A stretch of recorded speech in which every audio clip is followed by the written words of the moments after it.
Good morning and good evening मेरे प्यारे student. सभी बीएससी स्टूडेंट के लिए good morning and good evening. मेरे प्यारे स्टूडेंट, कल के क्लास में आप लोगों का लेक्चर फर्स्ट हुआ था ट्रिगोनोमेट्री का। कल त्रिकोणमिति का लेक्चर फर्स्ट यानी पहला लेक्चर आप लोगों को दिया गया था, यानी कल का क्लास फर्स्ट क्लास था, आज का क्लास सेकंड है। ऐसे तो थर्ड क्लास है, लेकिन पहला क्लास में सिलेबस बतलाए थे, दूसरा क्लास कल था उसमें आप लोगों को थ्योरी बतलाए थे, और आज फर्स्ट चैप्टर के लास्ट क्लास है थ्योरी का। यानी आज लेक्चर 2 है और फर्स्ट चैप्टर का लास्ट क्लास है थ्योरी का। समझ गए? तो कल का रिप्लाई आप लोगों का देखें तो रिप्लाई बहुत अच्छा आया। सभी लोग का रिप्लाई यही आया कि समझ में आ रहा है, तो बहुत अच्छा है, समझ में आएगा भी। आप लोग अच्छा से पढ़िए। तो अब शुरू करते हैं आज का पढ़ाई, लेक्चर 2 थ्योरी का। आज के क्लास में 1 चैप्टर का थ्योरी खत्म हो जाएगा। आज के क्लास में 1 चैप्टर का थ्योरी जो है खत्म हो जाएगा। देखिए, लेक्चर 2 है, लेक्चर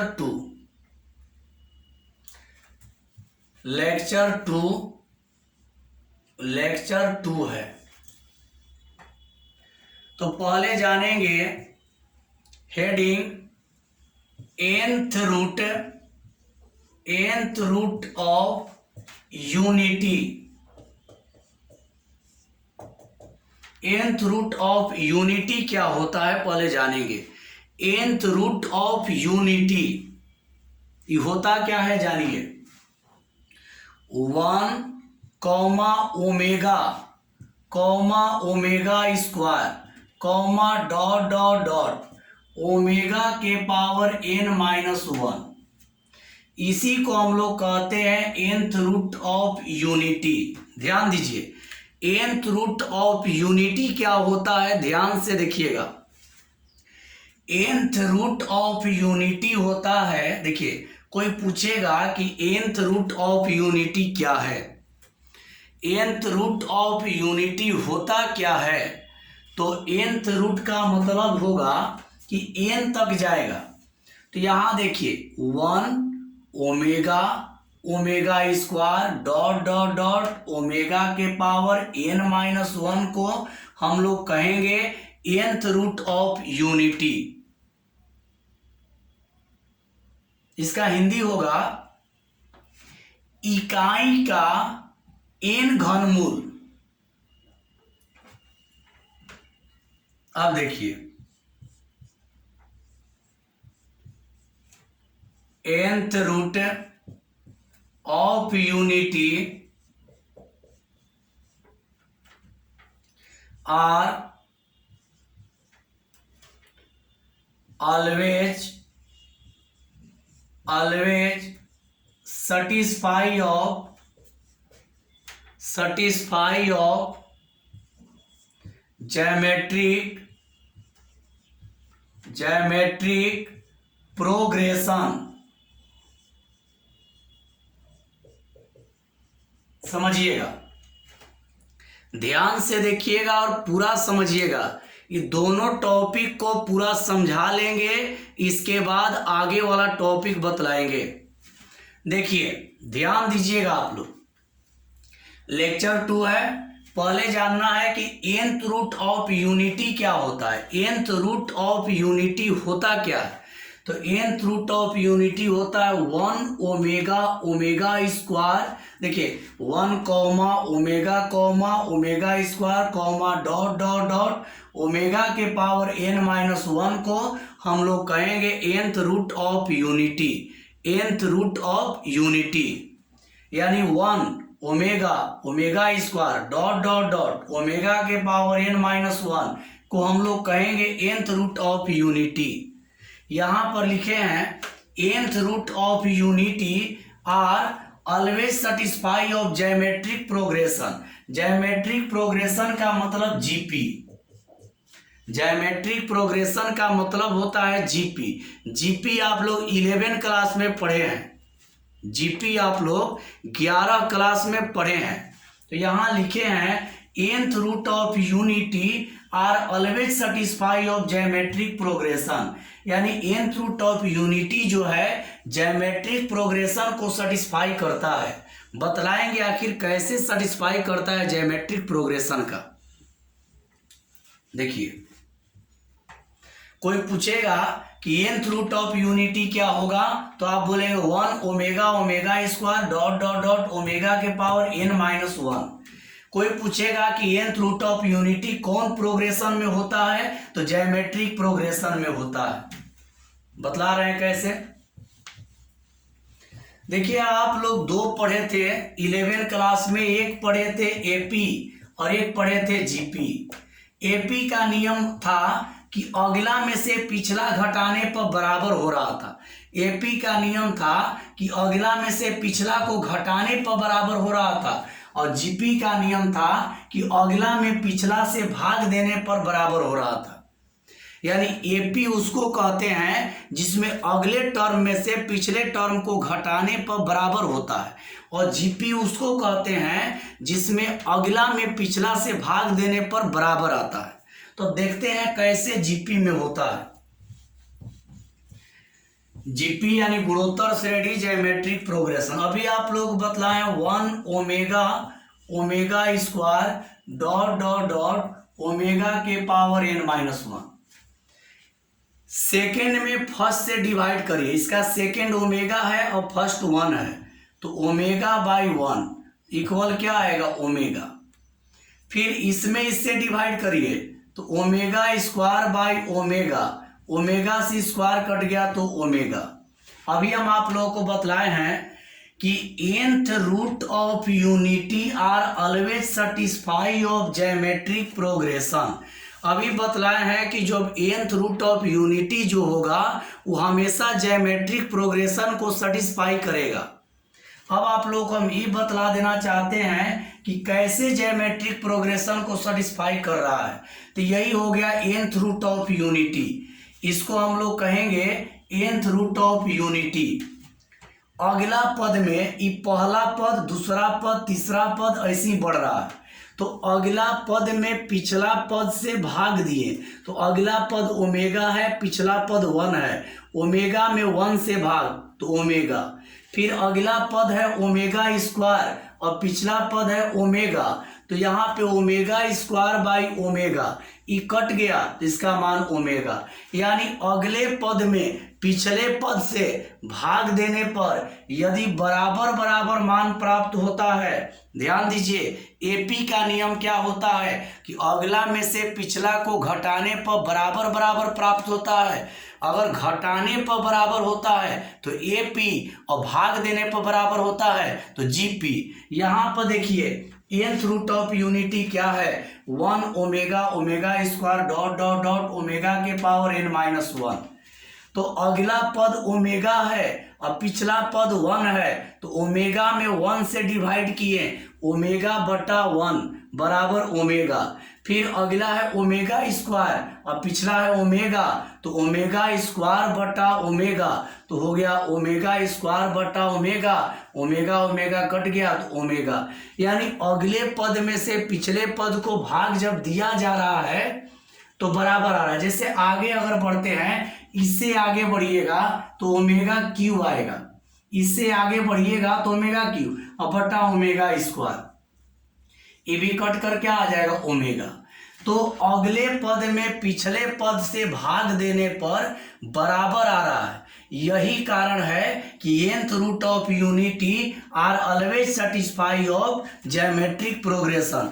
अगला पद में पिछला पद से भाग देने पर मान बराबर आ रहा है, अगला पद में पिछला पद से भाग देने पर बराबर आ रहा है। यही कारण है कि nth रूट ऑफ यूनिटी हमेशा कौन प्रोग्रेशन में होता है, ज्योमेट्रिक प्रोग्रेशन में। यानी nth रूट ऑफ यूनिटी, कोई पूछेगा कि nth root of unity AP में होता है कि जीपी में, तो आप बोलेंगे कि जीपी में। मान लीजिए ऑब्जेक्टिव में आ गया nth रूट ऑफ यूनिटी किस प्रोग्रेशन में होता है, तो जीपी में होता है। क्लियर हो गया होगा। स्क्रीनशॉट ले लीजिए, स्क्रीनशॉट ले लीजिए। इसके बाद आगे चलेंगे।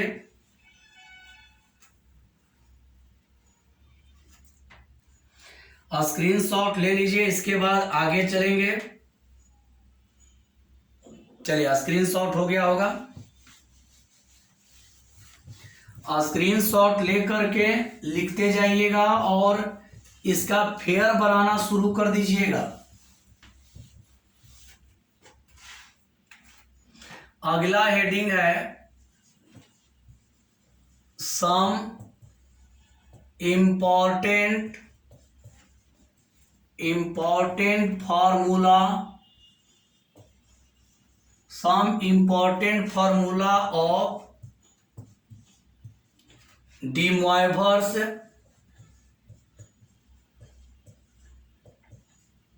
थ्योरम। अगला हेडिंग डाल देना है some important formula of de Moivre's theorem. Some important formula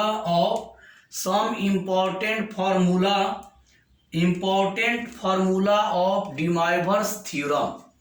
अब हम लोग जानेंगे डी मोइवर्स थ्योरम का कुछ अच्छा फार्मूला होता है जो बहुत महत्वपूर्ण होता है, उसको जानेंगे कि आखिर वो है कौन कौन। तो देखिए, ध्यान से देखिएगा। फर्स्ट नंबर यहां से लिख दे रहे हैं, दिखाई नहीं देगा, यहां से लिख दे रहे हैं cos theta 1 plus i sine theta 1 into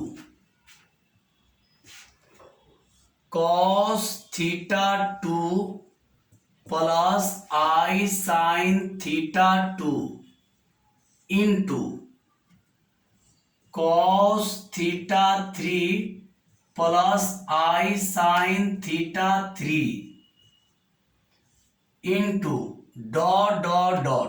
ध्यान दीजिएगा, ध्यान से देखिएगा मेरे प्यारे स्टूडेंट, ध्यान से एकदम देखिएगा और कमेंट में रिप्लाई जरूर दीजिएगा, कमेंट में रिप्लाई जरूर दीजिएगा। बीएससी पार्ट 1 का अलग ग्रुप बनाए हैं, बॉय गर्ल का अलग अलग ग्रुप है, तो आप लोग ग्रुप में भी रिप्लाई दीजिएगा कि आप लोगों को पढ़ाई कैसा लग रहा है, और कमेंट में भी आप लोग रिप्लाई दीजिएगा। और जो भी नए स्टूडेंट जुड़ेंगे वो चैनल को सब्सक्राइब जरूर कर लीजिएगा, क्योंकि अगर चैनल सब्सक्राइब करिएगा तो हमेशा आप लोगों का वीडियो, जब वीडियो अपलोड होगा तो आपको पता चल जाएगा। देखिए, some important formula of de Moivre's theorem. First formula देखिए क्या है, cos theta 1 plus i sine theta 1 into cos theta 2 plus i sine theta 2 into cos theta 3 plus i sine theta 3 into dot dot dot. अगर ऐसे बढ़ते जाएगा तो इसका देखिए वैल्यू क्या होता है, उधर जगह नहीं है, यहां लिख रहे हैं। इसका वैल्यू पहले कॉस ले लेंगे और जितना भी इंटू होगा उसको एक साथ ले लेंगे, थीटा कॉस वाला को एक साथ, cos theta 1 plus theta 2 plus theta 3 plus dot dot dot, फिर प्लस आई ले लेंगे, साइन ले लेंगे।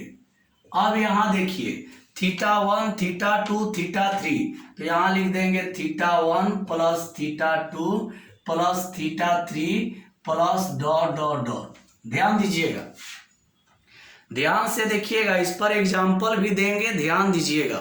ये बहुत इंपॉर्टेंट फार्मूला है, इस पर बहुत सारा मैथ जो है बनेगा, तो ये बहुत इंपॉर्टेंट फार्मूला है, इसको ध्यान से आप लोग देखिएगा और समझिएगा।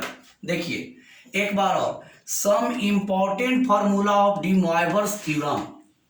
देखिए first formula, cos theta 1 plus i sine theta 1 into cos theta 2 plus i sine theta 2 into cos theta 3 plus i sine theta 3 into dot dot dot.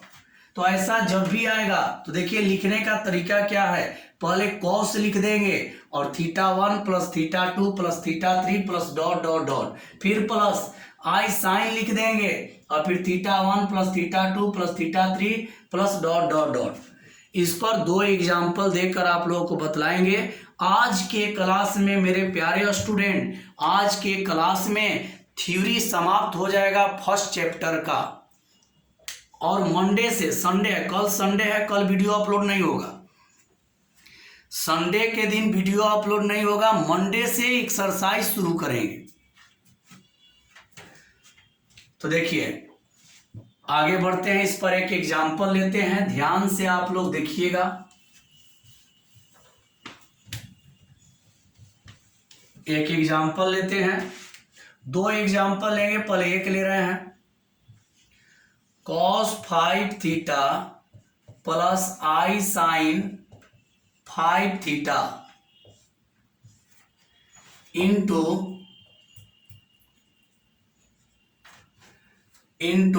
cos 6 theta plus i sine 6 theta, ऐसा आ गया। मान लीजिए ऐसा आ गया term, तो इसका हल क्या होगा? इसका हल में देखिए क्या लिखेंगे, इतना का मान निकालना है। तो पहले लिख दें कॉस, देखिए पहले कॉस वाला ले लेंगे, कॉस कॉस, तो कॉस ले लिए, यहाँ 5 थीटा यहाँ 6 थीटा, तो यहाँ लिख देंगे 5 थीटा और प्लस 6 थीटा। उसमें डॉट डॉट डॉट कर, उसमें बहुत सारा टर्म था तो डॉट डॉट हुआ था, और फिर प्लस यहाँ पे आई साइन। अब यहाँ देखिए 5 थीटा 6 थीटा, तो यहाँ लिख देंगे 5 थीटा प्लस 6 थीटा। अब जोड़ दीजिए तो हो जाएगा कॉस 11 थीटा और आई साइन 11 थीटा। यही आप लोगों का हो गया आंसर। बात ध्यान से सुनिएगा, एकदम 11 और 12 क्लास जैसा समझाएंगे, टेंशन नहीं लेना है। निफिक्र होकर बीएससी पार्ट 1 यानी बीएससी मैथ ऑनर्स ले लेना है। जिनको सासाराम रहना है वो बीएससी मैथ ऑनर्स ले लेंगे, क्योंकि जब क्लास खुल जाएगा तो एक बैच ऑफलाइन में रखा जाएगा, एक बैच ऑफलाइन में रखा जाएगा, और जहां तक पढ़ाई हो गया रहेगा उससे आगे बढ़ाएंगे। चलिए आगे बढ़ते हैं, एक और एग्जाम्पल देते हैं, एक और एग्जाम्पल दे देते हैं।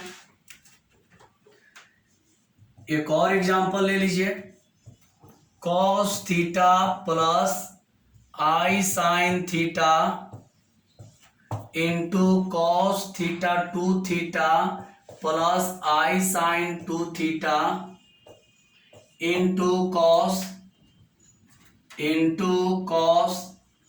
3 theta plus i sine theta. इसका i sine 3 theta angle equal रहेगा। एक बात याद रखिए, एंगल कभी भी आएगा तो एंगल इक्वल रहेगा। अगर यहाँ थीटा है तो यहाँ भी थीटा, यहाँ 2 थीटा तो यहाँ भी 2 थीटा, यहाँ 3 थीटा तो यहाँ भी 3 थीटा। तो अब देखिए इसका वैल्यू क्या होगा, इसका हल कॉस ले लेंगे। अब देखेंगे यहाँ कॉस में कई गो टर्म, 1 2 3, तो कॉस से लेकर एंगल, यहाँ पे theta plus 2 theta plus 3 theta, फिर प्लस आई साइन। अब यहां देखेंगे theta plus 2 theta plus 3 theta. क्या करना है कि पहले कॉस वाला ले लेना है मेरे प्यारे स्टूडेंट, पहले कॉस वाला ले लेना है। कॉस वाला लेने के बाद जितना एंगल उसको ऐड कर देना है, theta plus 2 theta plus 3 theta. फिर आई साइन ले लेना है और जितना एंगल उसको ऐड करना है, theta plus 2 theta plus 3 theta. इसका वैल्यू हो जाएगा कॉस, जोड़ देंगे 3 2 5 1 6 थीटा, और फिर यहाँ पे आई रहेगा और साइन 3 2 5 और 1 6 थीटा। यही आप लोगों का हो गया आंसर। इसी प्रकार से कितना भी टर्म रहेगा इनटू में डी मोइवरेस थ्योरम से सबको ऐड कर करके लिखेंगे। आप लोग को इस समझ में आ गया होगा, कमेंट में रिप्लाई जरूर दीजिएगा। समझ में आ गया होगा तो आगे बढ़ते हैं। समझ में आ गया होगा तो आगे बढ़ते हैं, सेकेंड फॉर्मूला में चलते हैं।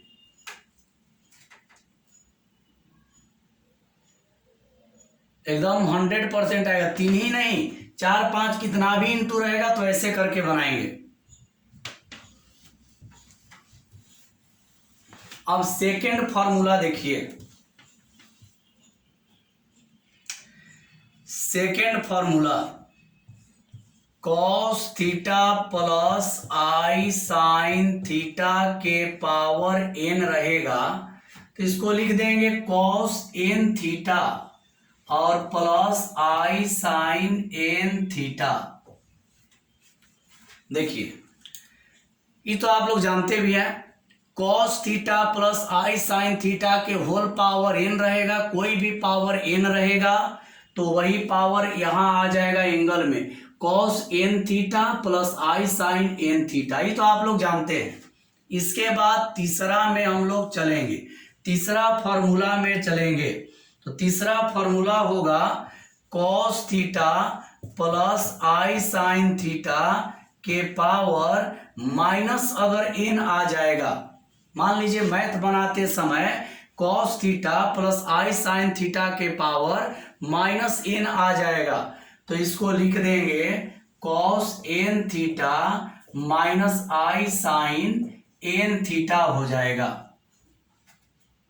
अगर पावर माइनस आ जाएगा तो कॉस n थीटा रहेगा और आई साइन n थीटा होगा लेकिन माइनस। ऐसा क्यों जानिए, कॉस में माइनस थीटा होता है तो प्लस कॉस थीटा ही होता है, 11 में पढ़े हैं, और साइन में जब माइनस थीटा आता है तो माइनस साइन थीटा हो जाता है। तो यहां पे जब माइनस n कॉस में आएगा, ध्यान दीजिए माइनस n कॉस में आएगा तो प्लस ही हो जाएगा, लेकिन साइन में आएगा तो माइनस हो जाएगा। समझ गए होंगे, समझ गए होंगे तो आगे बढ़ते हैं। समझ गए होंगे आप लोग तो आगे बढ़ा जाए, समझ गए होंगे तो अब आगे बढ़ते हैं। स्क्रीनशॉट ले लेकर आप लोग लिख लीजिएगा, फिगर बनाना शुरू कर लीजिए। तीसरा हो गया, अब चौथा number, cos theta minus i sine theta के होल पावर n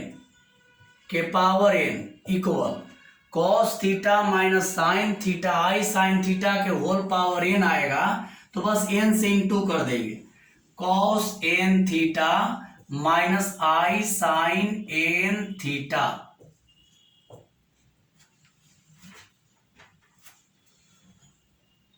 ये तो सिंपल है, केवल n को अंदर कर देना है। अब इसके बाद 5 नंबर, इसके बाद अब आप लोगों का आएगा 5 नंबर आएगा cos theta minus i sine theta के होल पावर माइनस n। तो माइनस n आएगा तो कॉस तो n थीटा हो जाएगा, लेकिन plus i sine n theta हो जाएगा। ये कैसे जानिए, जब माइनस n कॉस में आएगा, जब माइनस n कॉस में आएगा तो प्लस हो जाएगा, और साइन में आएगा तो माइनस हो जाएगा, एगो माइनस है तो माइनस माइनस प्लस हो जाएगा। यही आप लोग का फॉर्मूला है। इतना ही फॉर्मूला का प्रयोग फर्स्ट चैप्टर में होगा। तब आप लोगों को बतला दे, आप लोगों को HW में दे रहे हैं 11th और 12th का टोटल फॉर्मूला संडे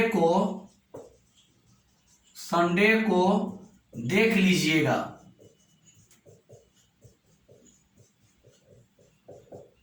देखिए आप लोग संडे के दिन, अब देखिए आप लोग का थ्योरी खत्म हो गया, यानी फर्स्ट चैप्टर का जितना भी थ्योरी था वो सब खत्म हो गया। अब आप लोग करना क्या है कि संडे के दिन, देखिए संडे के दिन वीडियो अपलोड नहीं करेंगे, कोई भी संडे क्लास नहीं चलेगा। मंडे टू सैटरडे चलेगा regular, Monday to Saturday regular चलेगा, संडे को नहीं चलेगा। कल वीडियो अपलोड नहीं होगा, अब मंडे को वीडियो अपलोड होगा और मंडे को सॉल्यूशन हल होगा, हल करवाएंगे फर्स्ट चैप्टर का, फर्स्ट चैप्टर का हल होगा। मंडे के दिन फर्स्ट चैप्टर का हल होगा। तो थ्योरी देखिए, अब आप लोगों को संडे के दिन क्या क्या करना है, 11 का पूरा फार्मूला, 12 का पूरा फार्मूला, ट्रिगो का, दूसरा नहीं केवल त्रिकोणमिति का, 11 क्लास के त्रिकोणमिति, 12 क्लास के त्रिकोणमिति का सूत्र एक बार देख लीजिएगा और जो फर्स्ट चैप्टर का इसमें बतलाए हैं उसको देख लीजिएगा।